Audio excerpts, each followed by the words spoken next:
સંઘ ગુજરાત દ્વારા કામદારોનો વિવિધ પ્રશ્નો મુદ્દે વિરોધ એસટી વિભાગના કર્મચારીઓ આંગણવાડીની બહેનો સહિત વિવિધ ઉદ્યોગમાં કામ કરતા કામદારોના પડતર પ્રશ્નો મુદ્દે વિરોધ જોવા મળ્યો। વરાછાના લંબે હનુમાન રોડ પર એસટી વર્કશોપ ખાતે કામદારોના પડતર પ્રશ્નોના નિરાકરણની માંગ કરાઈ। વારંવાર રજૂઆત છતાં કોઈ નિવેડો ન આવતા 10મીએ મહારેલીનું આયોજન કરવામાં આવનાર છે।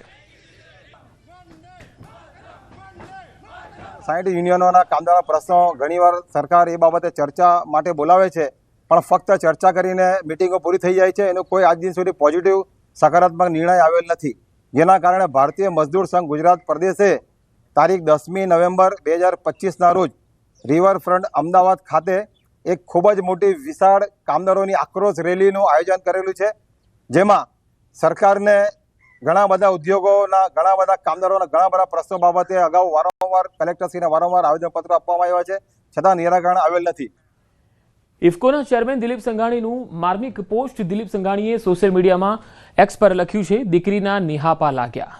દિલીપ સંઘાણી કઈ દીકરીની વાત કરી રહ્યા છે તેનો ઉલ્લેખ ટાળ્યો છે। સંઘાણી અમરેલીની કોઈ દીકરીની વાત કરી રહ્યા છે કે કેમ, આ એક પ્રશ્ન છે। દિલીપ સંઘાણીની પોસ્ટથી અનેક તર્ક વિતર્કો થયા છે। અમરેલીની કઈ ઘટનાને સંઘાણીએ દીકરી સાથે જોડી? દિલીપ સંઘાણીની પોસ્ટથી રાજકારણ ગરમાયું છે। તો સંઘાણીએ કઈ દીકરીની વાતનો ઉલ્લેખ કર્યો છે એ સ્પષ્ટ નથી। રાજન ગઢિયા વધુ માહિતી સાથે અમરેલીથી જોડાયા છે સંવાદદાતા। રાજન, આ દિલીપ સંઘાણીની આ પોસ્ટનો શું અર્થ નીકળી શકે? બિલકુલ પંકજ, આ જ સવાલ સમગ્ર જિલ્લાના લોકોમાં છે, કારણ કે દિલીપ સંઘાણીએ માર્મિક પોસ્ટ કરી છે, વિવાદિત પોસ્ટ કરી છે તેવું કહી શકાય, કારણ કે માત્ર 3 શબ્દો તેમણે લખ્યા છે કે દીકરીના નિહાપા લાગ્યા। બિલકુલ તળપદી ભાષામાં તેમણે આ એક્સ પર પોસ્ટ કરી છે, પરંતુ હજુ સુધી દિલીપ સંઘાણી સાથે સંપર્ક થઈ શક્યો નથી। તેમણે આ અંગે કોઈ ફોડ પાડ્યો નથી, પરંતુ અમરેલી જિલ્લામાં આ મુદ્દાને લઈ અને રાજકારણ ગરમાયું છે, કારણ કે કઈ દીકરીની વાત કરે છે, અમરેલીની દીકરી છે કે બીજી કોઈ છે, તેમણે આ વાતને કઈ ઘટના સાથે જોડી છે તે કહેવું અત્યારે હાલ મુશ્કેલ છે। જી પંકજ। જી રાજન, આભાર માહિતી આપવા માટે। તો આ બુલેટિનમાં અત્યારે આટલું જ। નમસ્કાર।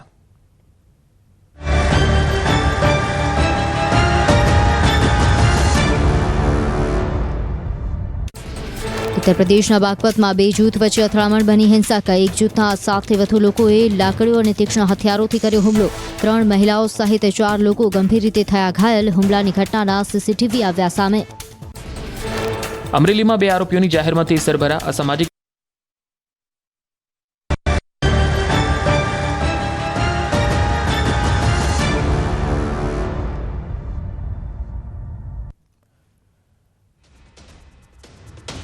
તો ઇફકોના ચેરમેન દિલીપ સંઘાણીએ જે માર્મિક પોસ્ટ કરી છે, આ પોસ્ટમાં તેમણે લખ્યું છે દીકરીના નિહાપા લાગ્યા।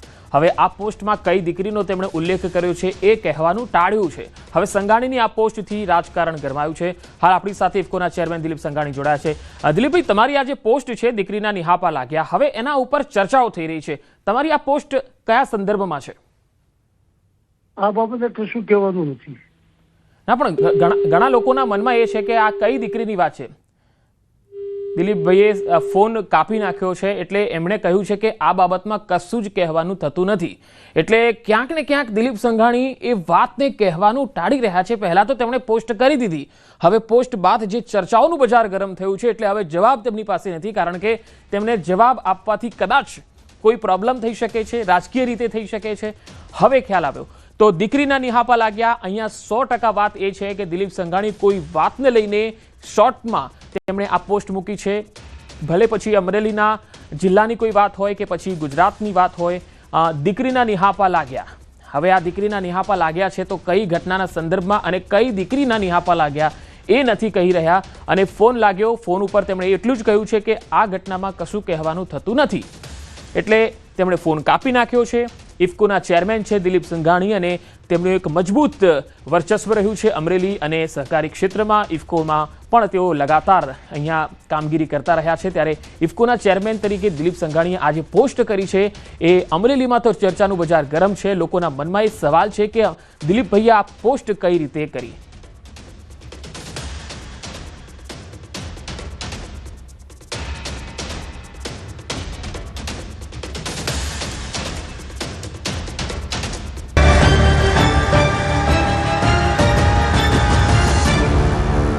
નમસ્કાર, આપ જોઈ રહ્યા છો ન્યૂઝ 18 ગુજરાતી. આપણું ગુજરાત સાથે હું છું સિદ્ધાર્થ ધોળકિયા. મહત્વના સમાચારોથી કરીએ શરૂઆત. સોમવારે પણ વહેલી સવારથી 10 થી વધુ તાલુકામાં કમોસમી વરસાદ વરસ્યો. અમરેલી જિલ્લામાં એક અઠવાડિયાથી માવઠું તારાજી સર્જી રહ્યું છે, ત્યારે રવિવારે મોડી રાતથી જનરાધાર વરસાદ શરૂ થયો.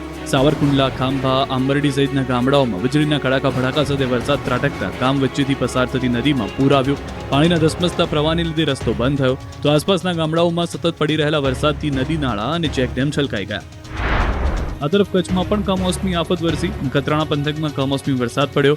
રસલિયા, ખુંબડી, અબડાસાના, વમોટીનાની અને મુન્દ્રાના કેટલાક ભાગોમાં વરસાદ પડતા રોડ પર નદી વહેતી હોય તેવા દ્રશ્યો સામે આવ્યા. સૌરાષ્ટ્રનો પણ વારો પડ્યો. સુરેન્દ્રનગરના ધાંગધ્રા તાલુકામાં ફરી માવઠાએ તારાજી સર્જી. નારીચાણા, રાવિયાવદર, જસાપર, ભેચડા સહિતના ગામોમાં વરસાદ પડ્યો. ગ્રામ્ય વિસ્તારમાં વરસાદને કારણે કપાસ, મગફળી સહિતના પાકમાં નુકસાની થવાનો ડર છે. આ બાજુ અરવલ્લીના ભીલોડા, લીલછા, ઝુમસર સહિતના ગામડાઓમાં પણ વહેલી સવારથી જ કમોસમી માવઠાએ કમઠાણ સર્જ્યું. ભારે વરસાદના કારણે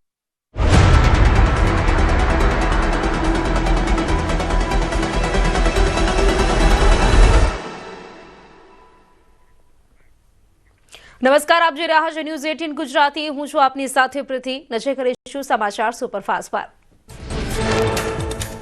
સુરતના ડિંડોલીમાં અસામાજિક તત્વોનો આતંક. અંગત અદાવતમાં 8 થી 10 લોકો યુવક પર જીવલેણ હુમલો કર્યો. સાઈ પોઈન્ટ પાસે મારામારીની ઘટના સીસીટીવીમાં કેદ. હુમલા